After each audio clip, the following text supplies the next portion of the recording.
Salam damai Kristus. Audiensi umum Paus Fransiskus pada hari Rabu ini bertemu dengan dua kelompok dari keluarga korban perang Palestina dan keluarga sandera Israel. Dikutip dari media Religion Digital, menurut salah satu peserta Youssef Al-Huri dalam percakapan 20 menit dengan warga Palestina, Paus Fransiskus diundang untuk mengunjungi Gaza untuk menghentikan perang dan meminta perdamaian bagi rakyat Palestina. Menanggapi undangan tersebut, Paus Fransiskus mengatakan kepada perwakilan Palestina kalau kelihatannya itu ide yang bagus dan dia akan berkonsultasi dengan para diplomat untuk melihat apakah situasinya memungkinkan. Perwakilan Palestina katakan kalau mereka tidak percaya kalau Paus memerlukan lampu hijau dari siapapun untuk pergi ke Gaza untuk menghentikan kejahatan perang yang dilakukan, dan jika Paus ingin pergi dia bisa melalui Mesir atau dari manapun yang Paus mau. Maksud dari perwakilan Palestina memintanya untuk mengunjungi Gaza secara pribadi yang adalah untuk supaya Paus bisa menggunakan kekuatannya untuk mencapai perdamaian abadi. Tapi apakah keadaan memungkinkan? Bukankah wilayah Gaza adalah tempat yang tidak aman?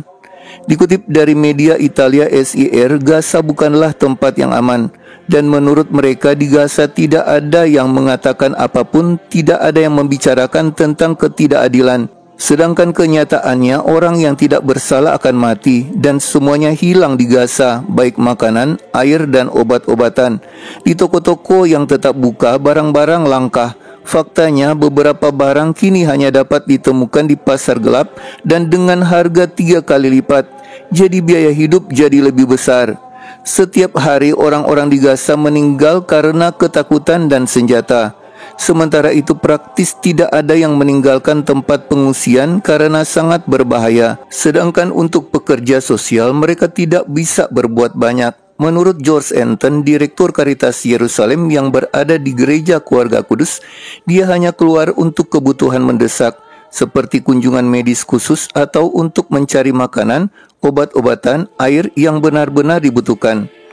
Apa yang baru saja terjadi dengan seorang wanita toko Protestan Gaza seperti yang sudah dibahas di video sebelumnya, membuat mereka di Gaza, terutama di tempat wanita ini mengungsi yaitu Gereja Katolik Keluarga Kudus, menjadi lebih takut lagi untuk keluar.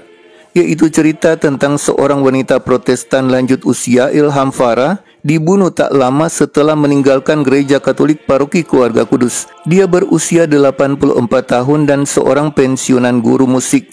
Dia ditembak di kaki dan tergeletak sepanjang malam tanpa ada yang bisa menolongnya. Mereka yang mau keluar dari Gereja Keluarga Kudus untuk bantu terancam alami penembakan yang sama. Akhirnya wanita ini berakhir di bawah tank. Selama beberapa hari baru ditemukan jenazahnya yang akhirnya dibawa ke rumah sakit El Shifa dan dikuburkan bersama jenazah lainnya. Kesalahannya adalah keinginannya untuk kembali ke rumah yang hancur demi mendapatkan kembali beberapa benda berharga yang disayanginya. Semua jalan di Gaza penuh dengan mayat dan rumah sakit tidak beroperasi lagi. Suster Nabila Saleh, salah seorang biarawati yang melayani pengungsi di Gereja Keluarga Kudus, berkata, separuh penduduk Gaza telah dipaksa untuk mengungsi ke selatan, namun ternyata terjadi bentrokan.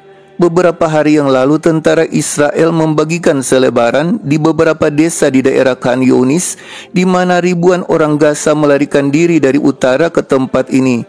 Sekarang mereka diperintahkan untuk evakuasi ke tempat baru. Dulu mereka terpaksa meninggalkan rumahnya di utara untuk menuju ke selatan.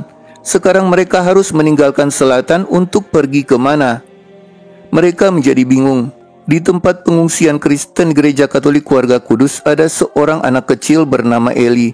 Eli bersama keluarganya sebenarnya berasal dari tempat pengungsian Kristen lain di Gereja Ortodoks yang telah dibom oleh Israel. Dia diselamatkan dari reruntuhan dan sekarang tinggal di pengungsian Katolik di Paroki Keluarga Kudus bersama orang tua dan saudara laki-lakinya. Setiap kali dia mendengar pesawat terbang dan bom, dia meletakkan tangannya di atas kepala dan berteriak, "Sekarang kita mati, sekarang kita mati." Kemudian dia berlindung di gereja untuk menenangkan diri dan dia mulai mendaraskan rosario. Mereka sudah mengalami trauma karena keadaan di Gaza yang sangat tidak aman. Jadi melihat situasi seperti ini sangat tidak memungkinkan Paus Fransiskus memenuhi permintaan utusan Palestina untuk berkunjung ke Gaza agar bisa berupaya menghentikan perang. Dalam waktu dekat ini, awal Desember tahun 2023, Paus Fransiskus akan berkunjung ke Dubai, Uni Emirat Arab untuk menghadiri KTT Iklim. Dalam konferensi ini diharapkan Paus akan gunakan kesempatan untuk pertemuan bilateral dengan para kepala negara yang berhubungan yang mengusahakan perdamaian antara Israel dan Hamas. Dalam pertemuannya dengan wakil keluarga dari Israel dan Palestina kepada ribuan umat yang mendengarkannya di lapangan Vatikan, Paus berkata, "Tolong mari kita maju untuk perdamaian, berdoa untuk perdamaian." Di antara permohonannya, Paus Fransiskus meminta agar Tuhan membantu kami memecahkan masalah dan tidak melanjutkan nafsu yang pada akhirnya membunuh semua orang. Kami berdoa untuk rakyat Palestina dan rakyat Israel. Bagi saudara yang merasa terberkati dengan video ini, silakan bagikan kepada yang lainnya. Yang ingin berkomentar, dipersilahkan di kolom komentar.